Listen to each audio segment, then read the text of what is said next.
السلام علیکم، آپ دیکھ رہے ہیں اشناؤ، میں ہوں علی سرور۔ کراچی کی سیاسی صورتحال، خاص طور پر جب سے بلدیاتی انتخابات ہوئے ہیں، ایک نیا موضوع ہے جناب، وہ ہے کہ کون بنے گا میئر کراچی کا اور ڈپٹی میئر کون ہوگا۔ جبکہ ایم پاکستان کی جانب سے یہ دعویٰ کیا گیا، ڈاکٹر فاروق ستار صاحب نے دعویٰ کیا ہے کہ یہ الیکشن دوبارہ ہوں گے 3 ماہ کے بعد۔ ایسا کیوں کہا گیا ہے، کیا پوزیشن لی گئی ہے ایم پاکستان کی، اور پھر ایم پاکستان کے رابطہ کمیٹی میں بھی نئے لوگ شامل ہوئے ہیں، 9 ممبران شامل ہوئے ہیں، 6 کا تعلق پی ایس پی سے جو لوگ آئے ہیں، جبکہ 3 جو ڈاکٹر فاروق ستار صاحب کے ساتھ تھے۔ اس پر ہم بات کر رہے ہیں کہ ایم کا کیا لائحہ عمل ہے، خاص طور پر احتجاج کی سیاست ایم شروع کرنے جا رہی ہے۔ ہمارے ساتھ موجود ہیں سینئر رہنما ہیں ایم پاکستان کے ڈاکٹر محفوظ یار خان صاحب۔ بہت شکریہ ڈاکٹر محفوظ یار خان صاحب، یہ بتائیے کہ سر احتجاج کرنے جا رہی ہے ایم پاکستان، خاص طور پر ڈیلیمیٹیشن اور بلدیاتی انتخابات کے حوالے سے؟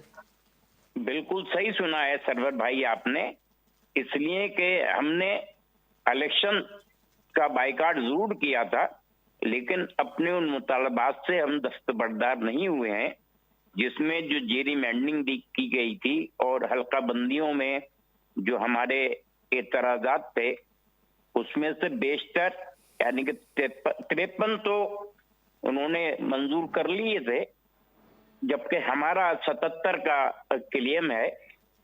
اب چونکہ ڈیجیٹل مردم شماری شروع ہو رہی ہے تو ہم اس کے اختتام کا انتظار کرتے ہیں، تاکہ یہ ابھی فیصلہ نہیں ہے، میری ذاتی رائے ہے۔ اچھا، اس میں ڈاکٹر خالد مقبول صدیقی صاحب نے یہ کہا ہے محفوظ یار خان صاحب کہ دیکھ لیجئے جناب، ہم نے انتخابات میں حصہ نہیں لیا تو لوگ بھی نہیں نکلے، جبکہ سر ایسا ظاہر ہے لندن کا بائیک آؤٹ بھی تھا، ضمنی الیکشن میں آپ نے حصہ لیا تھا، لندن نے بائیک آؤٹ کیا تھا، لوگ اس وقت نہیں نکلے تھے، تو کیا سمجھا جائے اس بات کو؟ سر کارکن تو ایم کیو ایم کا ہی ہے نا، لندن کا اور ہو یا پاکستان کا؟ جب بائیکاٹ کا اعلان ہوتا ہے تو اس پہ عمل درآمد کرتا ہے۔ تو سر مطلب تو آپ نے عجیب سی بات کر دی، مطلب ایم کیو ایم کا کارکن ہے، وہ چاہے آرڈر لندن سے آ جائے یا پاکستان سے حیدرآباد سے آ جائے، عمل کرتا ہے کارکن؟ کارکن جو ہے وہ تو عمل پیرا ہونے کے لیے، کیونکہ وہ قوم کے حقوق کے لیے سوچتا ہے، قوم نہیں کے حقوق جہاں ملنے والی بات ہوتی ہے وہاں کے کھڑا ہوتا ہے۔ تو سر یہی تو پوچھ رہا ہوں وہ میں آپ سے کہ لندن والے بائیک آؤٹ کریں تب بھی آپ کا کارکن مان لیتا ہے بات، آپ لوگ کر دیں تب بھی مان لیتا ہے، تو مطلب دونوں کا حکم مان رہا ہے آپ کا کارکن؟ سر مسئلہ یہ ہے کہ اس وقت جو سیاست ہے وہ صرف ایم کیو ایم پاکستان کی سیاست ہے، یہاں پر ایم کیو ایم لندن کی سیاست نہیں ہو رہی ہے۔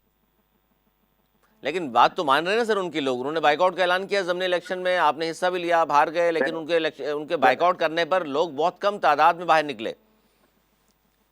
یہ لوگوں کی اپنی مرضی ہے اور انہوں نے اس کو اون کیا، ہماری کال کو اون کیا انہوں نے، اور چونکہ ہم نے ایک پیک پہ پہنچ کر احتجاج کیا تھا اور اس کا بائیکاٹ کیا تھا۔ سر جو تو احتجاج آپ نے ہم کیا جس میں 700-800 لوگ شریک ہوئے، وہ الیکشن کمیشن کے باہر آپ نے، لیکن رات کے 1:30 بجے جا کر ایم کیو ایم حقیقی کی جانب سے بھی آفاق احمد صاحب نے بھی گلہ کیا ان کے لوگوں نے کہ ہمیں دھوکہ دیا، اور آپ نے عین وقت پہ جا کر بالکل رات میں آخری پہر پر بائیک آؤٹ کا اعلان کر دیا۔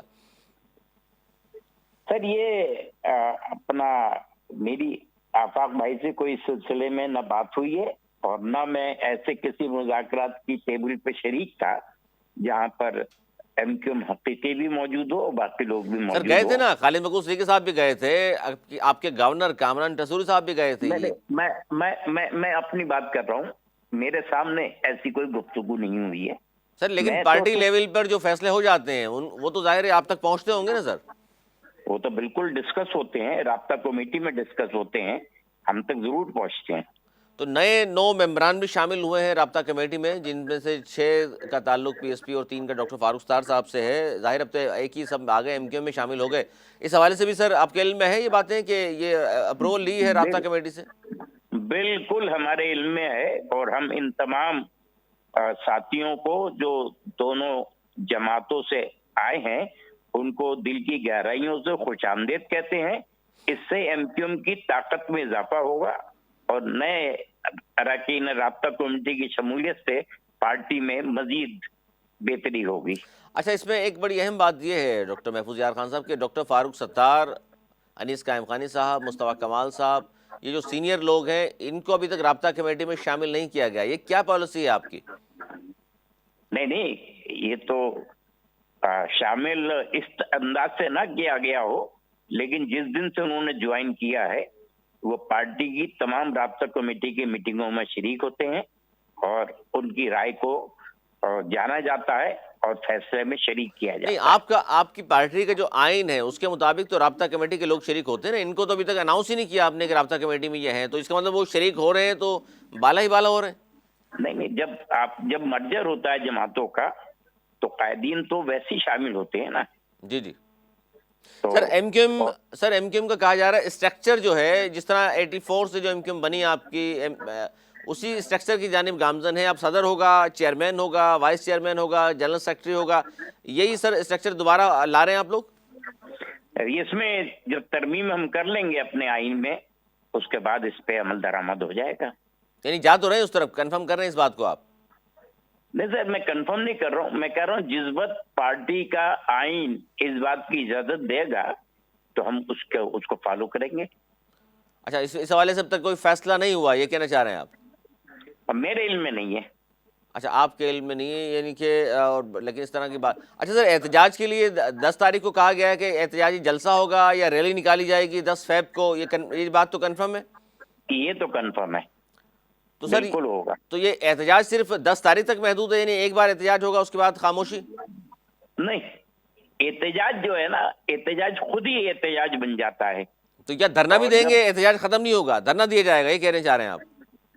सर, धरने में और एहतजाज में बड़ा फर्क है। एहतजाज वक्ती होता है, धरना मुसलसल होता है।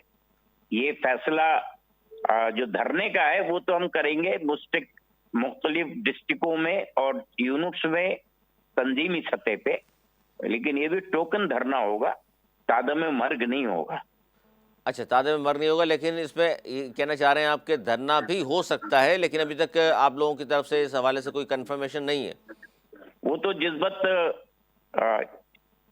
आने वाली मीटिंग में जिसमें सारे इंतजाम चेक किए जाएंगे उसमें ये स्ट्रेटजी अखबारात को भी जारी कर दी जाएगी ताकि आप अहबाब भी उसी एतबार से हमारी कवरेज करें। अच्छा, डॉक्टर महफूज यार खान साहब, अब लंदन में प्रॉपर्टी का केस आप लोगों ने किया हुआ है, अमीनुल हक साहब ने, आपकी पार्टी ने, उसका फैसला भी महफूज हो चुका है वहाँ पर, तो वो लंदन प्रॉपर्टी के हवाले से भी कोई मालूमात हैं आपको कि ये जाहिर है वहाँ भी इस बात पे बड़ा मसला हुआ कि जी असल एमक्यूएम है किसकी, अल्ताफ हुसैन साहब की है या खालिद मकबूल सिद्दीकी साहब की है? सर, मैं तो खुद महफूज यार खान हूँ, मुझे महफूज फैसले का पता नहीं है। अच्छा, ये तो इल्म है आपके कि आपकी पार्टी ने केस किया हुआ था? ये मेरे इल्म में है। तो ये सर आप तमाम लोगों की मुशावरत से हो या ये भी बाला ही बाला फैसला कर लिया गया? मुशावरत के बाद ही केस फाइल हुआ था। अच्छा, और आप समझते हैं कि वैसे एक लॉयर के कि बड़ा मजबूत केस है आपका? सर, मुझे केस की नौयत का तो इल्म है, मजबूत और गैर मजबूत होना कोर्ट की सवाबदीदी इख्तियार है, वो उन डॉक्यूमेंट्स पे फैसला करेगा क्योंकि जो एविडेंस प्रोवाइड की जाएगी। नहीं, तो जो वहाँ बयानात दिए गए सर, वो तो अल्ताफ हुसैन साहब बानी भी, कायद भी थे आपकी पार्टी के, बनाई भी उन्होंने, इन बातों से तो इनराफ नहीं किया जा सकता। उससे तो कोई भी इनराफ नहीं कर सकता, इसलिए कि मैं भी जब पार्टी में आया था तो पार्लियामेंट में जाना जो था मेरा वो उन्हीं का मरहून मिन्नत था। यानी आज भी एहसानमंद हैं आप अल्ताफ हुसैन साहब के? वो बड़े आदमी हैं, कायद हैं, और मुझे असेंबली में भेजने में उनका अहम रोल था। इससे कबल किसी जमात ने मुझे जीती भी सीट नहीं दी थी, हर सीट पे इलेक्शन लड़के में हारा ही था। ये पहली जमात थी मेरी जिसमें उन्होंने मुझे जीती हुई सीट दी, उसके लिए मैं उनका मरहून सर आप तो डॉक्टर महफूज यार खान साहब एहसानमंद आज भी हैं और आप खुलकर इजहार भी कर रहे हैं, लेकिन बाकी लोग भी तो उन्हीं की वजह से असेंबली तक पहुंचे, वरना देख लीजिए उनके नाम के बगैर तो कोई भी नहीं जीत सका। कह रहा है जोश दरिया से समंदर का सबूत, जितना जिसका ज़र्फ है उतना ही खामोश है। उतना ही खामोश है सर, बहुत बड़ी बात की आपने, बहुत शुक्रिया, बहुत कह दिया सर आपने माशाल्लाह। डॉक्टर महफूज यार खान साहब ने जी खुलकर इज़हार ख्याल किया है, उन्होंने कहा जी मैं तो अल्ताफ हुसैन साहब का आज भी एहसानमंद हूँ, मकरूज़ हूँ उनका, और ज़ाहिर है उनकी बदौलत ही असम्बली तक मैं पहुँचा हूँ। बाकी लोग भी ज़ाहिर अपने ज़र्फ़ के मुताबिक बात कर रहे हैं, लेकिन असल हकीकत यही है कि अल्ताफ हुसैन साहब का नाम था और उन्हीं की पार्टी, उन्हीं का निशान, और जिसकी वजह से सब लोग असम्बलियों तक गए हैं। अब तक के लिए इतना ही, अगले प्रोग्राम तक के लिए सरवर और मेरी टीम को दी इजाज़त। मौलाना की बात।